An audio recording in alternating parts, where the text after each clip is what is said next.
불법 이민자 추방을 예고한 트럼프 대통령 당선인이 이민자 구금시설의 수용 정원을 2배로 늘리는 구체적인 실행계획 마련에 착수했습니다. 이런 가운데 LA시는 피난처 도시 조례안 제정을 추진하는 등 대응에 나섰습니다. 트럼프 당선인의 정권 인수팀이 인플레이션 감축법에 근거한 전기차 보조금 폐지를 계획하고 있는 것으로 전해지면서 한국 기업들의 우려가 커지고 있습니다. 미셸 박스틸 연방 하원의원이 3선에 도전하고 있는 연방 하원 45지구 선거가 갈수록 초접전 양상을 띠고 있습니다.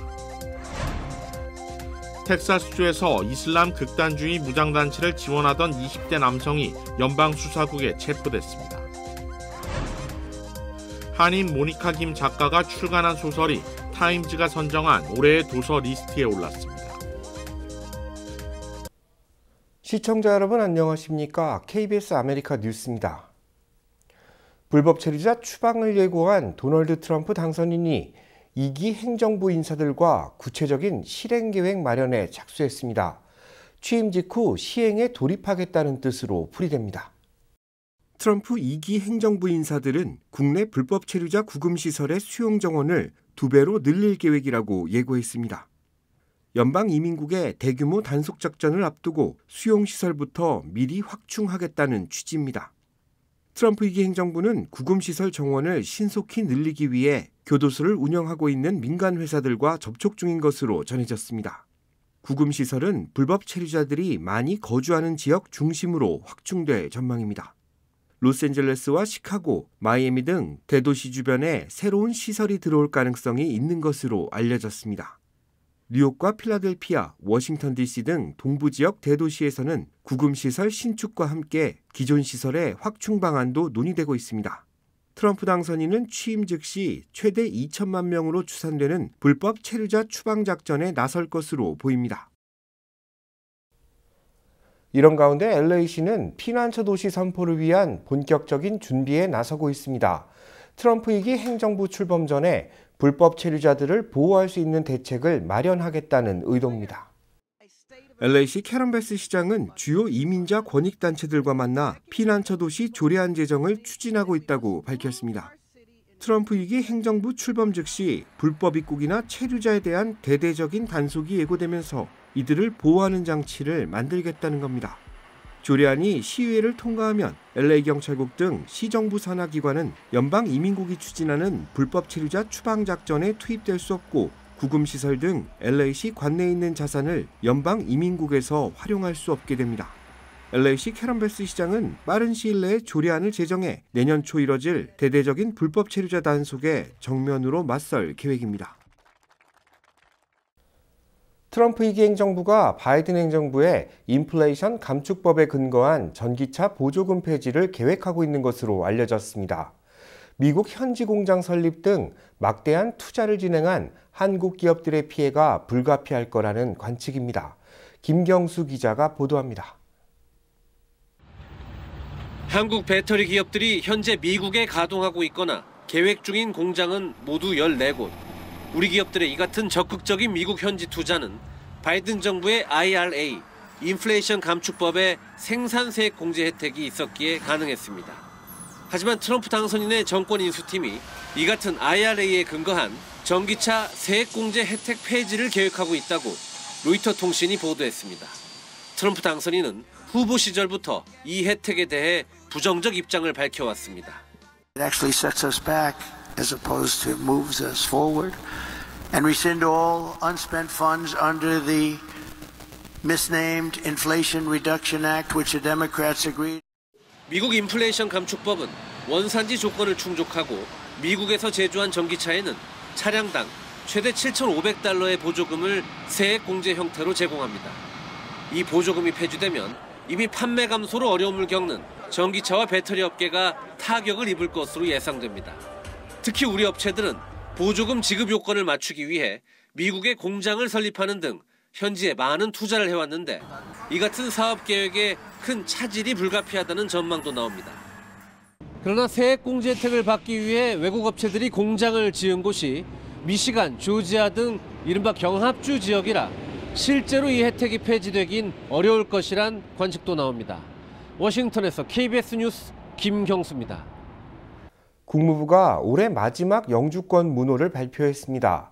가족이민과 취업이민 모두 동결됐는데 심각한 수준의 적체 현상은 당분간 이어질 것으로 전망되고 있습니다.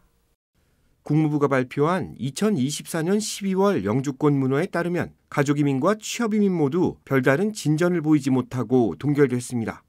그러나 국제기업 간부와 세계적인 특기를 인정받는 이민자에게 적용되는 취업이민 1순위는 비자 발급 우선일자와 접수 가능 우선일자가 모두 열린 상태며 투자이민에 해당하는 취업이민 5순위 역시 비자 발급 우선일자와 접수 가능 우선일자가 열려있는 상태입니다. 이민법 전문가들은 트럼프 2기 행정부가 들어서면 이 같은 적체 현상은 더욱 길어질 수 있을 것으로 보고 있습니다. 취업이민 1순위와 5순위처럼 국익에 도움이 되는 인재 영입은 이 같은 상태를 유지할 가능성이 높지만 취업이민 3순위 비숙련직, 종교에 관련된 취업이민 4순위 문호에 대한 적체 현상은 지속될 수 있을 거라는 예측입니다. 미셸 박스틸 연방 하원 의원이 3선에 도전하고 있는 45지구 선거가 갈수록 혼전을 거듭하고 있습니다. 아직 승패를 알 수 없는 상황이라 막판 개표까지 지켜봐야 하는 상황입니다. 보도에 윤범수 기자입니다. 선거 개표 당일 11,000여 표 차. 주말을 넘겨 두 후보의 격차는 5,000여 표에서 3,000, 2,000여 표까지 줄어들더니 이제는 단 349표 차까지 좁혀졌습니다. 아직까지 미셸 박스틸 의원이 1위를 지키고 있지만 지금까지의 흐름이라면 오늘 개표 결과에서 둘의 순위가 뒤바뀔 수도 있습니다. 민주당이 연방 하원 45지구를 탈환해야 할 전략 선거 지역으로 지목한 이래 중앙당 차원의 대규모 지원 사격이 쏟아졌고 또 베트남계 후보를 향한 지역 유권자 표심이 대거 이동한 것도 이번 선거를 한 치 앞도 예상할 수 없게 만들었습니다. 일반적으로 현장 투표 성향이 짙은 공화당 유권자에 비해 우편 투표율이 높은 민주당 유권자들의 표가 뒤늦게 개표되면서 두 후보 간 격차가 좁혀지는 것이란 분석도 나오고 있습니다. 그러나 아직 승패를 속단하기엔 이릅니다. 연방 하원 45지구는 오렌지 카운티와 LA 카운티가 경계하고 있는 지역구. 부에나파크와 플러튼, 사이프레스시 등이 있는 오렌지 카운티는 전통적인 공화당 우세 지역이고 세리토스와 아티시아, 레이크우드가 있는 LA 카운티는 민주당 성향이 짙습니다. 지역별 유권자 분포는 오렌지 카운티 유권자들이 압도적으로 많습니다. 45지구 개표 상황을 카운티별로 나눠보면 오렌지 카운티에서는 미셸 박스틸 후보가, LA 카운티에서는 민주당 데릭 트렌 후보가 앞서고 있습니다. 그렇다면 남은 개표가 얼마나 남았는지를 살펴봐야 하는데 현재 45지구 LA 카운티 지역 개표는 90%가 진행됐습니다. 미 개표부는 3,600여 표 정도로 추산되며 현재의 득표율을 토대로 계산하면 데릭 트렌 후보가 500여 표 정도 더 가져갈 것으로 보입니다. 반면 유권자가 훨씬 많은 오렌지 카운티 지역은 개표율이 93% 진행됐지만 남은 미 개표부는 LA보다 훨씬 많은 2만여 표 정도로 추산됩니다. 득표율대로 가져간다고 가정하면 미셸 스틸 의원이 300여 표 정도 더 득표할 수 있습니다. 현재까지의 결과와 모두 합쳐 예측하면 두 사람의 득표율은 정확히 50대 50, 자칫 수백 표, 어쩌면 그 이하로 승부가 갈릴 수도 있을 것으로 보입니다. 결국 45지구 선거는 미개표분에서 우편투표 지지 성향, 그리고 상대적으로 공화당 우세 지역인 오렌지 카운티 내 민주당 유권자표, 특히 웨스터민스터와 가든그로브 등 베트남계 밀집 지역 거주 유권자들의 표가 얼마나 남아있는지가 승패를 가르는 최종 변수가 될 것으로 보입니다. 지금 상황이라면 1위와 2위가 계속해서 뒤바뀌고 오늘 밤 또는 내일 안에 승자가 나올 수도 있습니다. 하지만 선거국의 최종 발표가 한 달 가까이 남은 가운데 개표 결과가 초초박빙이라면 자칫 재검표가 필요할 수도 있어 예상보다 최종 발표까지는 시간이 더 소요될 수도 있습니다. KBS 뉴스 윤범수입니다. 텍사스주에서 이슬람 극단주의 무장단체를 지원하던 20대 남성이 연방수사국에 체포된 것으로 확인됐습니다. 이 남성은 9.11 테러와 같은 공격을 감행하려 했던 것으로 전해지고 있습니다. 연방수사국은 텍사스 남부지검과 공조한 수사에서 이슬람 국가를 지원한 올해 28살의 아나스 사이드를 체포했다고 밝혔습니다. 검거된 용의자는 해외 테러 조직으로 지정된 이슬람 국가에 물질적인 지원을 시도한 혐의를 받고 있습니다. 수사당국은 이슬람 국가의 폭력적인 공격을 지지하는 다수의 메시지가 용의 남성의 SNS 계정에서 발견됐으며 국내에서 이슬람 국가를 대신해 선전물을 제작해온 정황도 파악됐다고 전했습니다. 용의 남성은 충분한 자원만 있다면 9.11 스타일의 테러 공격을 할 수 있다고 언급하기도 했던 것으로 확인됐습니다. 연방수사당국은 용의자 검거로 텍사스 휴스턴에서 벌어질 수 있었던 잠재적인 테러 위협에서 벗어나게 됐다고 밝혔습니다. 용의자는 최대 20년의 징역형, 최대 25만 달러의 벌금형에 처해질 것으로 예견되고 있습니다. LA 경찰국을 이끌 짐 맥도넬 신임 국장이 오늘 취임식을 가졌습니다. LA시는 오늘 오전 8시 폴리스 아카데미에서 제59대 LA 경찰국장 취임식을 거행했다고 밝혔습니다. 짐 맥도넬 신임 국장은 오늘 취임식에서 경찰 인력 확보에 주력하면서 신뢰를 회복하기 위해 지역 치안 강화에 나설 계획임을 밝혔습니다. LA 경찰국에서 근무하다 LA 카운티 셰리프 국장을 역임한 짐 맥도넬 신임 국장은 임기 동안 2026년 월드컵, 2027년 슈퍼볼, 2028년 하계올림픽을 안전하게 치르는 막중한 임무를 담당하게 될 예정입니다. 한편 신임 국장 인준 기간 LA 경찰국을 이끌었던 도미닉 최 국장은 다시 수석 부국장으로 복귀하게 됩니다. 벤모와 젤 같은 송금 애플리케이션 활용도가 높아지면서 이와 관련된 사기 범죄도 늘고 있는 것으로 확인됐습니다. 사이버 보안업체 전문가들은 최근 디지털 송금 사기가 급증하고 있다며 소비자들의 각별한 주의를 당부했습니다. 지난해 송금 애플리케이션 젤로 인한 피해액은 1억 6천만 달러를 넘어섰는데 올해는 지난해보다 피해액이 더 커질 수 있다는 겁니다. 사기범들은 정교하게 위조된 허위 청구서를 보내 벤모나 젤로 결제를 청구하고 있으며 이를 잘 확인하지 않은 소비자들은 금전적 피해를 보고 있습니다.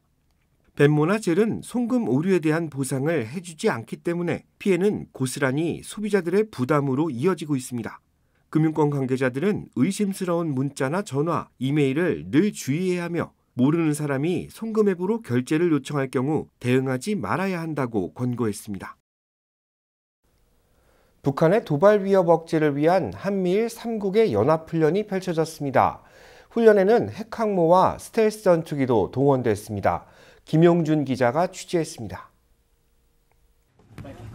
축구장 3배 크기의 비행 갑판, 약 80기의 항공기를 수용할 수 있는 미 해군 초대형 핵추진 항공모함 조지 워싱턴함이 제주 남방 공해상에 출격했습니다. 조지 워싱턴함을 필두로 북한의 미사일을 탐지, 요격할 수 있는 한미일 이지스 구축함도 집결했습니다. 하늘에서는 미 해군용 스텔스 함재기 F-35C를 중심으로 우리군 스텔스 전투기 F-35A와 일본의 F-15J가 편대 비행을 합니다. 임무를 마친 F-35C가 항공모함에 착륙하고 대기 중이던 F-18 전투기가 긴급 출격합니다. 항공모함을 가득 채운 F-35C는 지하 핵심 시설 파괴용 벙커버스터 폭탄을 탑재할 수 있고 작전 반경도 약 1000km를 넘어 제주 남방 해역에서 발진하면 북한의 어떤 수단으로도 탐지나 대비가 불가능합니다. 이 때문에 미 핵항모와 한반도 주변을 이동하는 것만으로도 강한 억지력을 발휘할 수 있습니다. 한미일은 지난해 미 캠프 데이비드 정상회의 합의 이후 두 번째 한미일 프리덤 엣지 훈련을 통해 공중 전략 자산 없이 세 나라 전투기만으로 구성된 첫 공중 연합훈련으로 북한의 도발에 대응할 수 있다는 의지를 보여줬습니다. 최근에 이제 북한에서 ICBM 발사 등해서 한반도하고 인도 태평양 지역에 있어가지고 평화와 안정을 위해하는, 저해하는 위협에 대해서 저희들이 억제하고 또한 이걸 대응을 하기 위한 의지를 저희들이 반영된 훈련이라고 보시면 되겠습니다.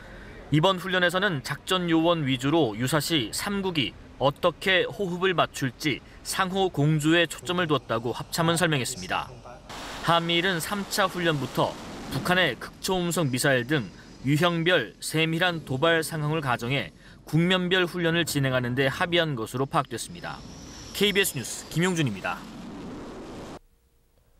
러시아군이 전장에서 빠르게 속도를 내고 있습니다. 국무부는 북한군의 우크라 전쟁 개입에 대한 우려를 나타냈습니다. 조빈나 기자가 보도합니다. 숲 사이로 난 도로를 러시아군 장갑차와 전차가 이동합니다. 러시아군이 쿠피안스크 외곽을 에워싸고 우크라이나군과 전투를 벌이고 있다고 러시아 매체들이 보도했습니다.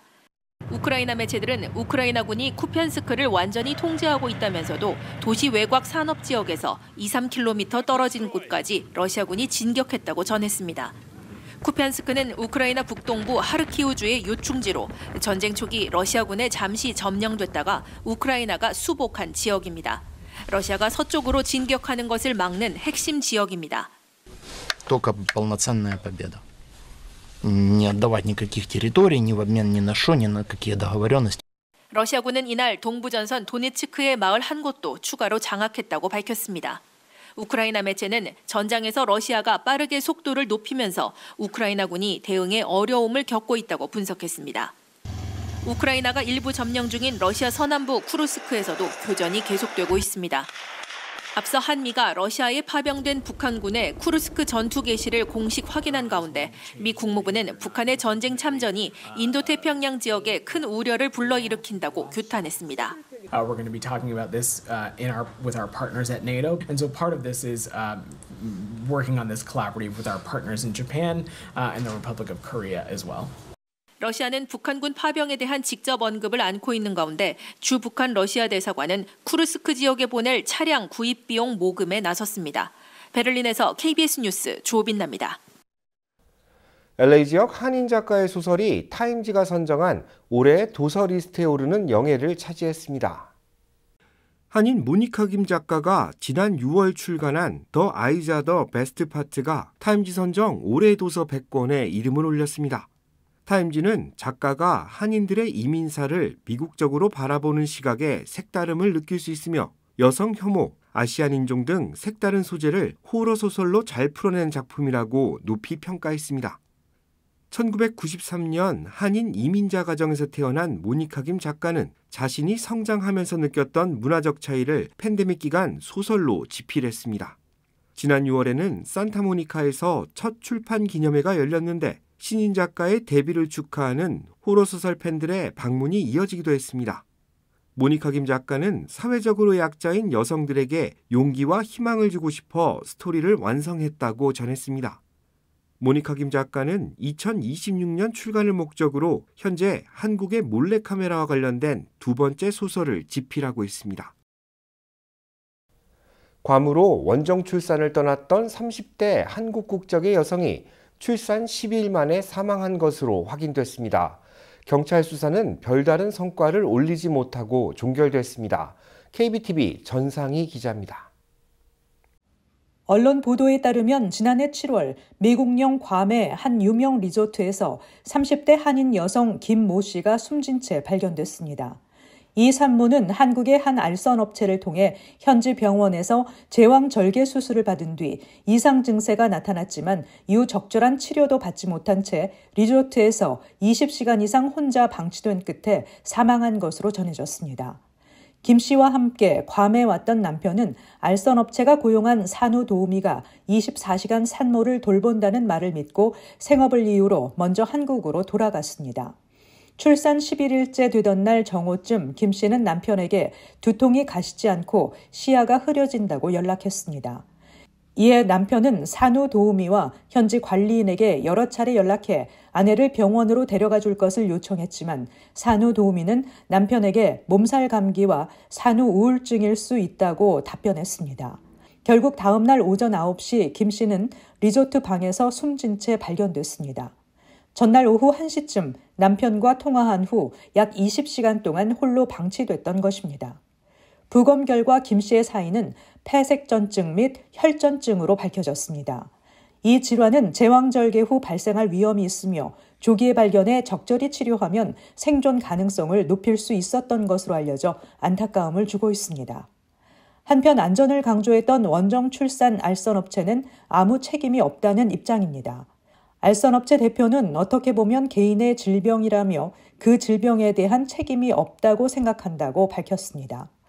이에 대해 유족은 알선업체 대표와 관계자들을 업무상 과실치사 혐의로 고소했습니다. KBTV 뉴스 전상입니다. 캘리포니아 남부 지역의 휘발유 판매 가격 하락세가 이어지고 있습니다. 미국 자동차 협회에 따르면 오늘 LA 카운티 평균 휘발유 가격은 갤런당 $4 48센트로 일주일 전보다 3센트 낮아졌습니다. 오렌지 카운티 평균 휘발유 가격은 $4 38센트로 집계됐는데 이는 일주일 전보다 1.6센트 하락한 가격입니다. 유가정보 서비스국에 따르면 캘리포니아 남부 지역의 휘발유 판매 가격은 연일 하락세를 이어가고 있는데 이 같은 추세는 당분간 이어질 것으로 전망되고 있습니다. 그러나 여전히 타주보다 높은 갤런당 $4대 판매가가 이어지고 있어 일부 소비자들은 모바일 앱 유가정보 사이트에서 당일 판매 가격을 확인하거나 코스트코나 샘스클럽 등 회원제 주유소에 들러 갤런당 $3 후반의 가격대에 주유하는 것을 선호하고 있습니다. 오늘 오전 벤나이스 공항 인근에서 경비행기가 추락하는 사고가 발생했습니다. LA 소방국에 따르면 항공기 추락 사고는 오늘 오전 7시 10분쯤 벤나이스 공항 인근에서 발생했습니다. 소방국은 세스나 경비행기 한 대가 추락했다는 신고를 받고 현장에 출동했다고 밝혔습니다. 현장에서는 추락한 경비행기 한 대가 발견됐는데 다행히 화재로 이어지진 않았으며 소방국은 추락한 항공기 내에서 탑승자 2명을 구조하는 데 성공했습니다. 이들은 모두 큰 부상 없이 현장에서 치료를 받은 뒤 귀가했습니다. 교통안전위원회는 항공기 추락 사고의 원인을 조사 중에 있습니다.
KBS 아메리카 뉴스 마칩니다. 시청해 주셔서 고맙습니다.